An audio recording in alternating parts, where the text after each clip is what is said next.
부터 7절. 사도행전 6장 1절부터 7절입니다. 함께 읽습니다.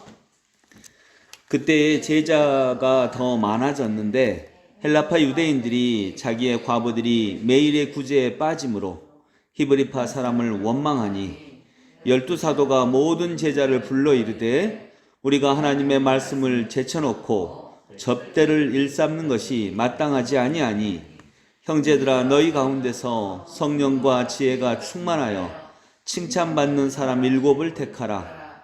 우리가 이 일을 그들에게 맡기고 우리는 오로지 기도하는 일과 말씀 사역에 힘쓰리라 하니 온 무리가 이 말을 기뻐하여 믿음과 성령이 충만한 사람 스데반과 또 빌립과 브로고노와 니가노르와 디몬과 바메나와 유대교에 입고했던 안디옥 사람 니골라를 택하여 사도들 앞에 세우니 사도들이 기도하고 그들에게 안수하니라. 하나님의 말씀이 점점 왕성하여 예루살렘에 있는 제자의 수가 더 심히 많아지고 허다한 제사장의 무리도 이 도에 복종하니라. 아멘. 네, 오늘도 주님과 함께 걸어가시는 귀한 하루가 되시기를 소망합니다. 이제 사도행전은 이제 본격적으로 사도들의 행전이 되기 시작을 합니다. 1절에 그때 제자가 더 많아졌는데 성도들이 더 많아집니다. 근데 여러분 여기서 성도들이 더 많아지는데 뭐가 더 많아졌다고 표현하고 있죠? 제자가 더 많아졌습니다. 단순한 성도가 아니라 주님을 따르는 제자들이 더 많아졌습니다. 그리고 헬라파 유대인들이 자기의 과부들이 매일의 구제에 빠짐으로 히브리파 사람을 원망하니 이게 어떤 일이냐면 초대교회에는 두 종류의 사람들이 있었습니다. 어떤 사람들이 있었냐면 원래 유대인이었던 사람들, 그리고 그 당시에는 로마가 지배하고 있었잖아요. 그리고 로마 제국이 굉장히 넓었기 때문에 헬라파 사람들이 이곳으로 예루살렘에 와서 예루살렘 교회에도 많이 있었습니다. 그래서 예루살렘 교회 안에는 두 종류의 교인들이 있었는데 원래 유대인이었던 유대인들, 그리고 또 하나는 헬라파 유대인들이 있었어요.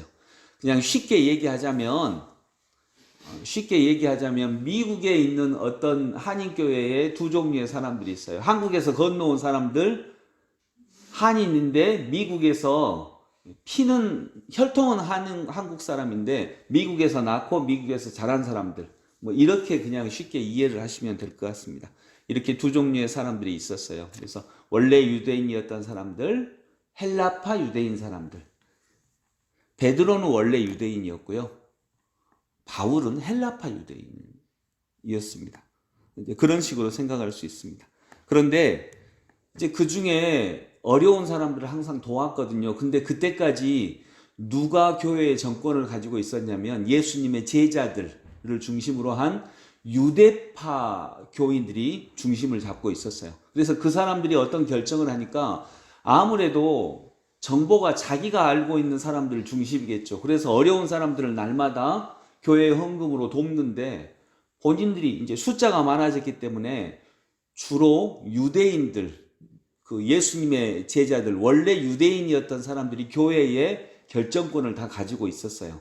집행권을 다 가지고 있었죠. 그래서 아무래도 그분들에게, 자기가 아는 사람들에게 그 구제할 만한 사람들을 돕다 보니까 원래 유대인이었던 사람들, 히브리파 유대인들에게 많은 구제 물품이 가는 것입니다. 구제비와 구제 물품이. 그러니까 이제 헬라파, 그리스파 유대인들, 교인들이 불만이 생기는 거예요. 왜 우리 쪽에도 어려운 분들이 많이 있는데 왜 우리는 자꾸 빼냐? 이렇게 얘기를 했겠죠. 그러니까 그때 결정한 내용이 2절입니다. 2절 같이 읽어봅니다. 12사도가 모든 제자를 불러 이르되 우리가 하나님의 말씀을 제쳐놓고 접대를 일삼는 것이 마땅하지 아니하니. 아멘. 이때 이제 12사도가 결정을 합니다. 12사도는 다 유대인들이었어요. 유대파, 그러니까 히브리파 유대인들이었죠. 이 사람들이 이제 서로 얘기했겠죠. 우리가 언제 뺐냐? 우리가 일부러 뺀 게 아니다. 모른다. 잘 모른다. 그리고 우리는 이제 이렇게 결정을 하겠다. 말씀을 제쳐놓고 우리가 구제하는 일에 자꾸 신경 쓰고 그 일 때문에 오히려 기도와 말씀이 약해지는 것이 온당하지 아니하니 우리 이 일을 전담하는 사람을 세우자라고 해서 헬라파 유대인들을 포함해서 성령과 지혜가 충만하여 칭찬받는 사람 7을 택하라. 우리가 이 일을 그들에게 맡기겠다. 이렇게 하고 이제 5절에 보면 7명의 집사들을 택합니다. 이것이 이제 교회 중직자의 시초였습니다. 사도들은 물론 이제 장로들이었고요. 교회 중직자의 시초였고, 이때 장로와 사도가 역할 구분이 됩니다. 장로는 말씀과 기도하는 일과 사람을 세우는 일, 하나님의 사람으로 교육하고 세우는 일에 전념하고, 집사는 교회 행정을 맡게 되는 일에 이렇게 세워지게 됩니다. 4절에 보면, 4절이 아니라 4장에 보면 핍절한 사람이 없었더라, 이런 구절이 나옵니다. 함께 어우러져 살다 보니까 핍절한 사람이 없었더라, 가난한 사람이 없었더라. 근데 여기 보니까 또 가난한 사람이 생겼죠. 그러니까 이렇게 또 생겨난 거죠. 숫자가 많아지면서. 여러분, 이렇게 성장하게 되면 일이 생깁니다. 문제가 생깁니다.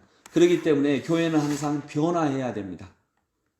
문제가 있어서 문제가 생기는 게 아니라 4장에서는 어려운 사람이 없었는데 오늘 6장에 보니까 그 사이에 교회가 성장해서 또 어려운 사람이 있게 됩니다. 그러니까 또 그에 맞춰서 교회는 변화하는 것입니다. 변화하는 일에 두려워하지 않으시기를 원합니다. 또 사도들은 기도와 말씀 전하는 일에 전념했다. 저는 이것이 우리 교회가 그렇게 행하는 일면을 가지고 있다고 봅니다. 비전위원회에 여러분들이 결정하시잖아요. 이제 저는 다른 일에 좀 더 관심을 갖고자 하고, 비전위에 여러분들이 결정을 하시고, 또 마을 선교도 거의 많은 우리 집사님들이 자체적으로 해가고 있는 일들, 감사한 일입니다. 이렇게 나누어서 하나님의 일이 더 퍼지기를 원하고요. 근데 하나 좀 우려되는 일은 비전위원 분들이 어떤 걸 결정한다고 생각하시면 안 됩니다. 여기서 이렇게 결정했다라고 하고 7 집사들을 통해서 그 일이 진행이 돼요. 그러니까 비전위원회는 뭘 결정하는 일만은 아닙니다. 뭘 결정하죠. 결정하고 그 일을 집행해 나가는 일까지 우리들의 몫입니다. 근데 잘못 생각하면 우리가 이렇게 결정했어 라고 결정만 하게 되면 반드시 어려움이 생겨요. 그 어려움은 내면에서 생깁니다. 타락하게 된다는 것입니다. 결정만 하게 되면 타락하게 됩니다. 함께 일을 해가야 됩니다. 내가 결정을 한다면 일을 해가야 됩니다. 그래야 일의 구체적인 어려움과 이런 것들을 감안해서 하게 되는 거거든요.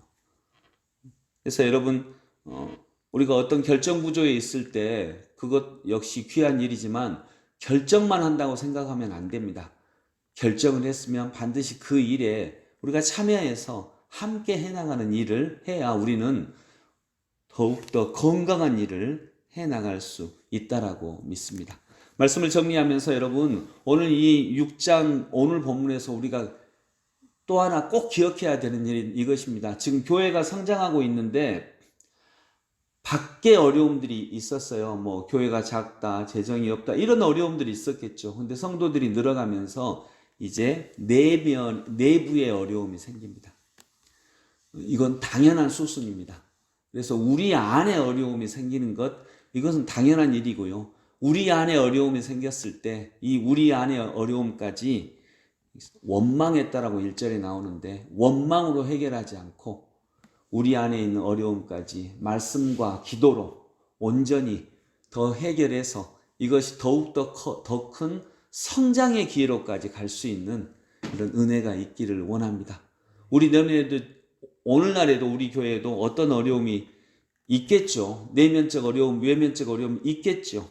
그러나 이 있는 어려움들도 오늘 말씀에 근거해서 원망으로 끝나지 않고 자기가 맡은 바 자기의 일을 잘 감당하면서 오히려 이 일이 성령의 은혜를 찾고 성령이 우리를 인도하는 더 성장할 수 있는 귀한 길이 될 수 있는 은혜가 가득하기를 소망합니다. 기도하겠습니다. 하나님 아버지, 은혜를 감사합니다. 초대교회에 어려움이 왔습니다. 특히 내면적 어려움이 생겼습니다. 그때 오히려 일꾼들이 더 많아졌습니다. 할 일이 더 세분화되고 더 많아졌습니다. 그리고 서로 전념하는 일이 생겼습니다. 하나님, 이런 아름다운 전통이 오늘날의 교회에도 가득하게 하여 주시고 특별히 우리 슬기교회에 그러한 은혜가 가득하게 하여 주옵소서. 예수 그리스도 이름으로 기도드립니다. 아멘.